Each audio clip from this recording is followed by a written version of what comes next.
I'm Benny Mok. Welcome back to my English channel. Learn English from Mistakes with Benny Mok. Chapter 3 on the 1st of December 2024. Wow, this is my third episode on YouTube. I'm over the moon on cloud nine, and I'm very grateful for your enormous patience, kindness, enthusiasm, time, effort, care, support, and hope.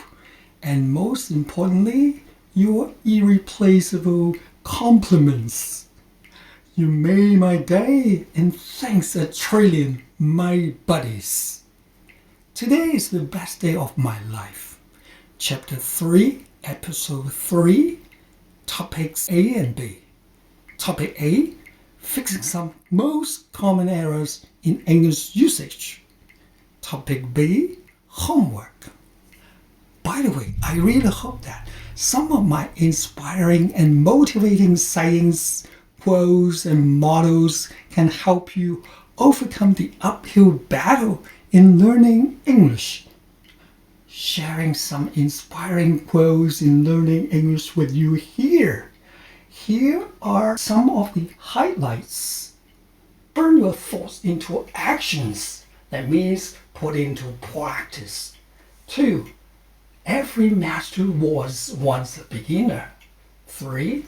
Use it or lose it, and learning by doing. 4. Small steps, big impact, and huge success. And here comes the most impressive one. Babies keep falling when learning walking. Is that right? Note, learning from mistakes, learning by doing. Does it make sense to you? And there's no doubt about that. Please check out episode 2 for more interesting and motivating quotes if you are interested in them. Hope you like them. Chapter 3, Part A. Fixing some most common errors in English usage. In episode 2, chapter 2, I left lots of exercises for you with tons of incorrect example sentences over there.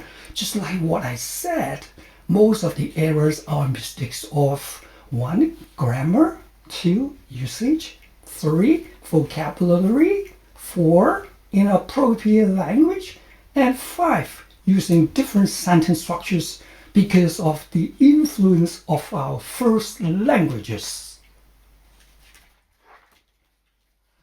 Topic A. In Chapter 2, I corrected the mistakes from Exercise 1 for you as an example. Exercise 1. Excuse me, Jack.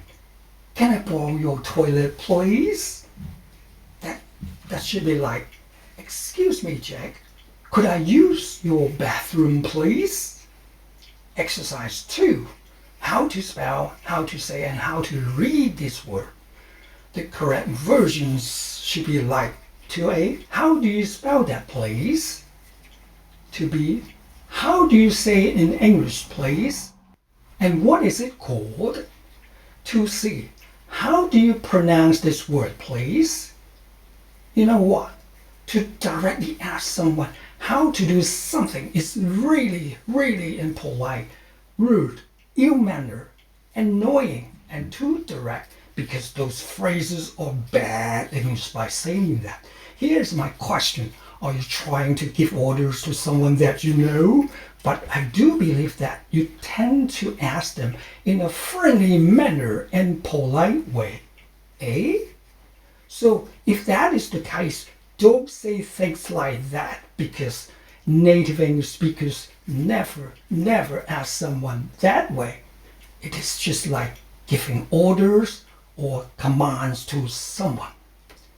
As a matter of fact, the correct way to ask a question using how is how do you, like how do you do this or how do you do that?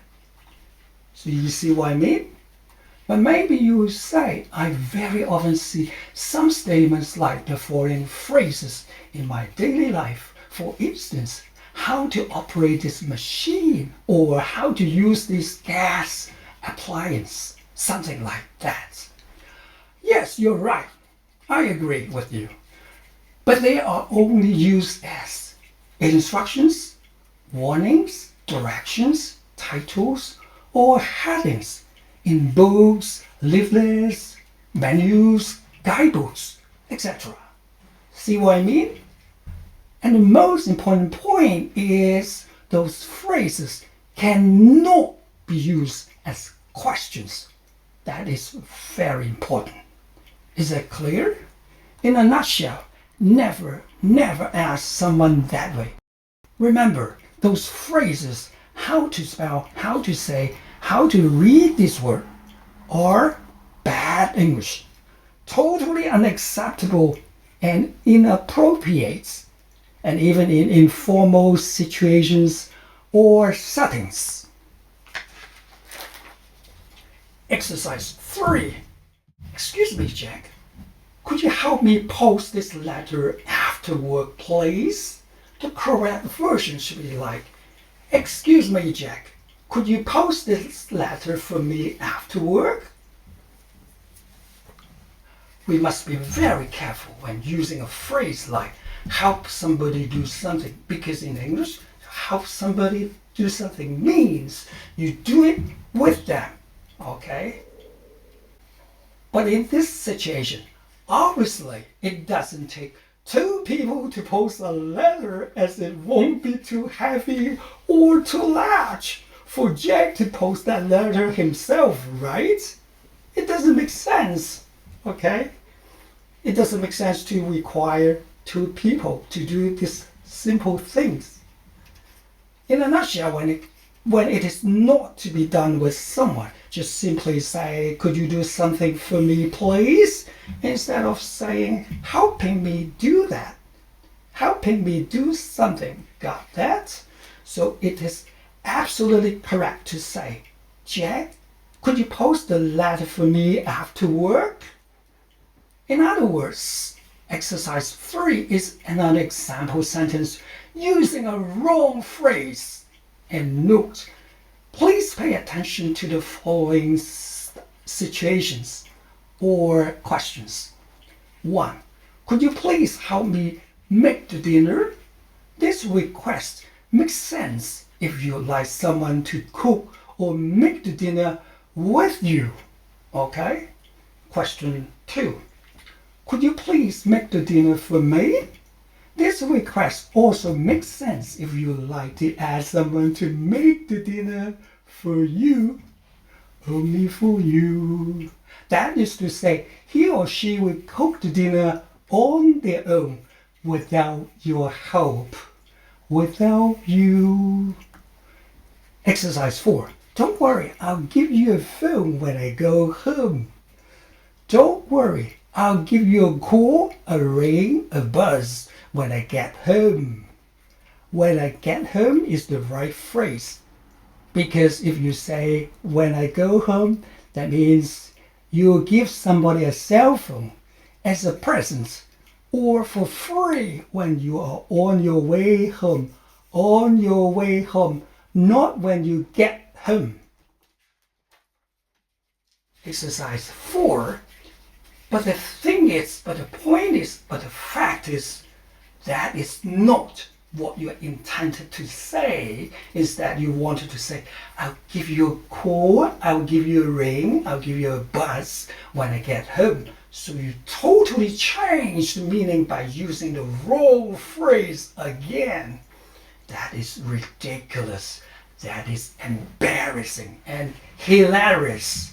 And most likely the listener will ask you the following fun questions. Question 1, what do you mean? Question 2, which cell phone brand you would give me for free or as a present?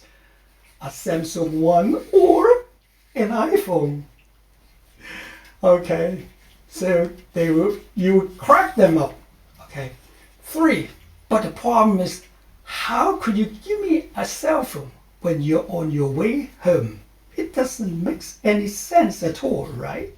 So think about the bad consequences And that would be so embarrassing, so confusing, misleading, ridiculous. Exercise 5. Excuse me, could you hold my luggage in the hotel storeroom, please? Excuse me, could you look after or take care of my luggage in the storeroom, please? That is the correct version.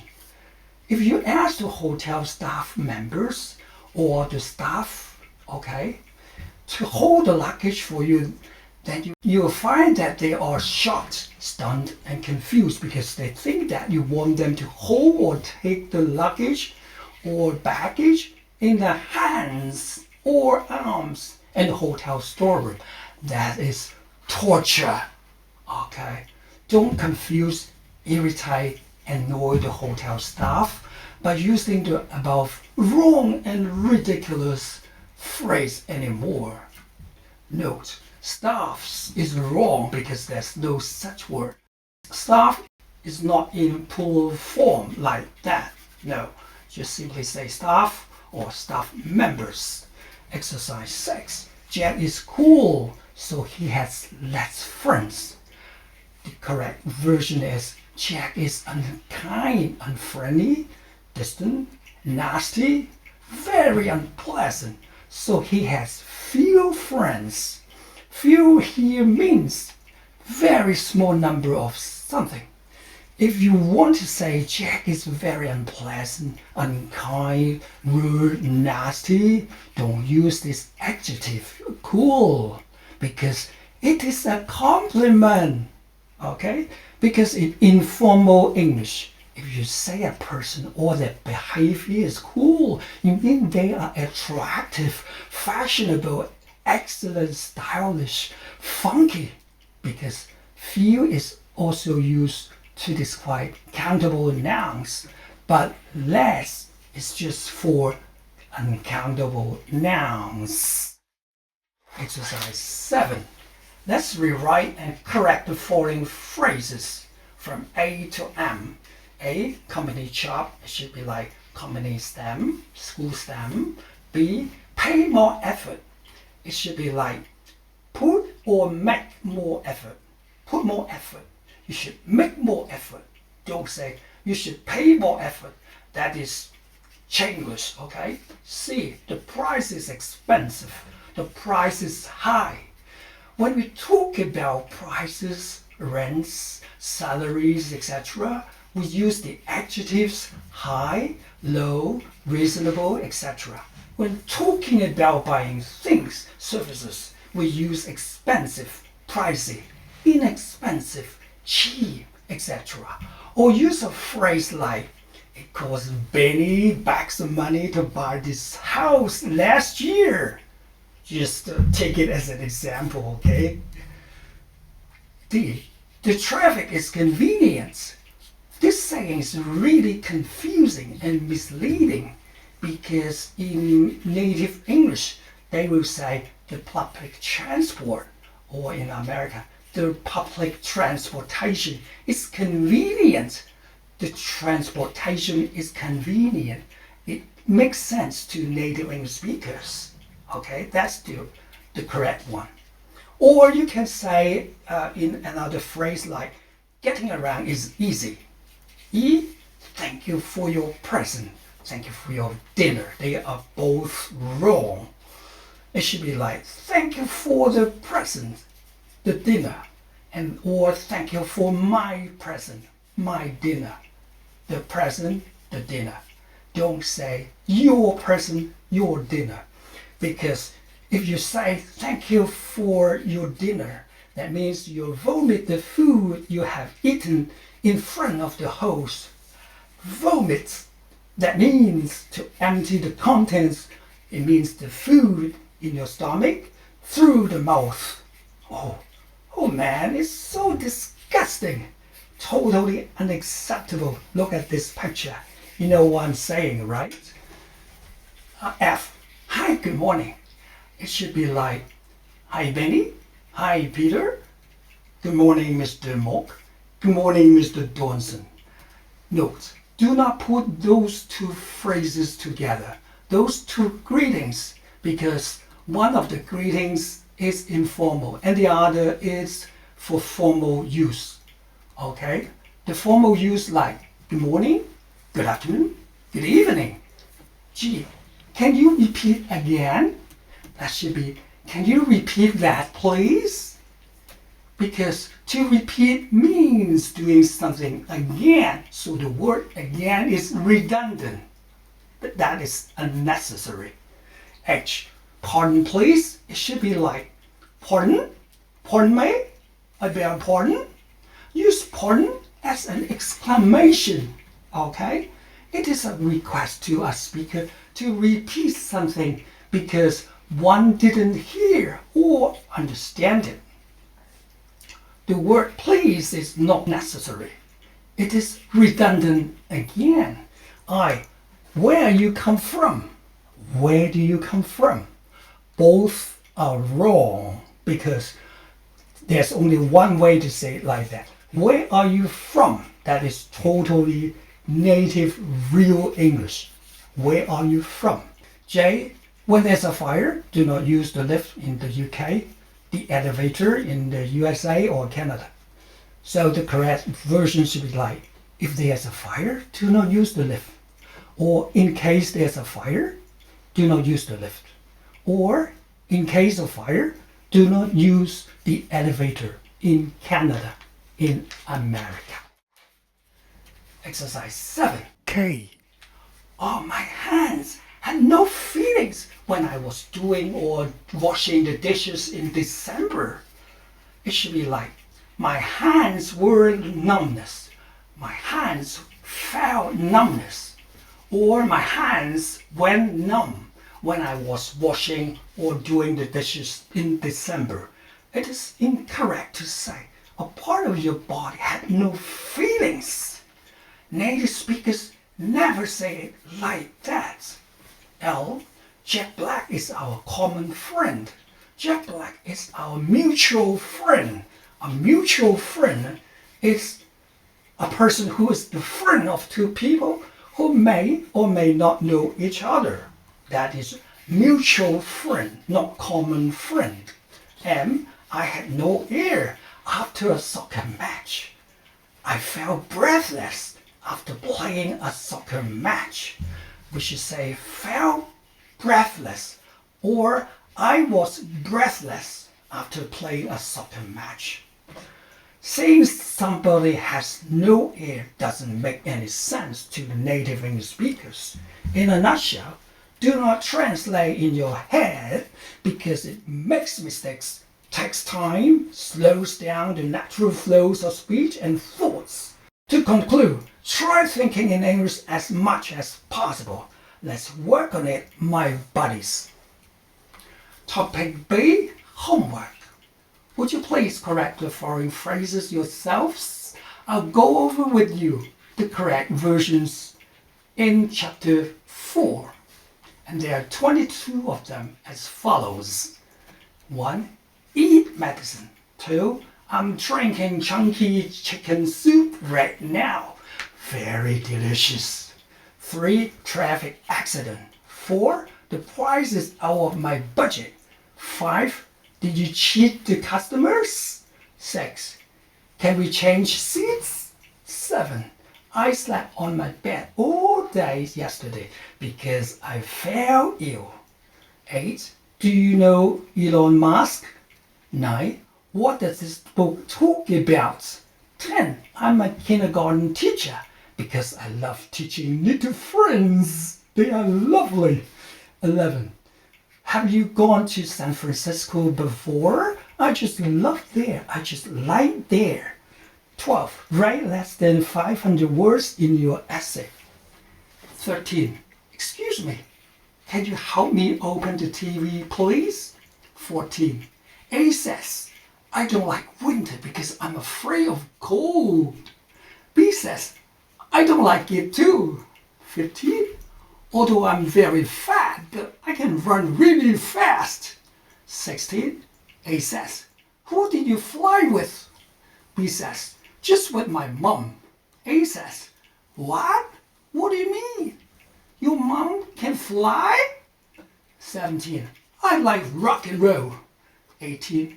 Your outlook is attractive. 19. I'm sorry, my English is very bad, very poor. 20. My study is very important to me. 21. Japan is expensive to visit because the standard of living is high. 22. How long did you learn English? End of chapter 3. Really sorry about the mistakes I made while recording myself. I did the recording in one go. I did that non-stop.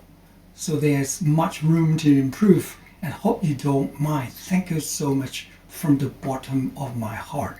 And thank you again for your enormous patience and kindness. Goodbye. See you in chapter 4.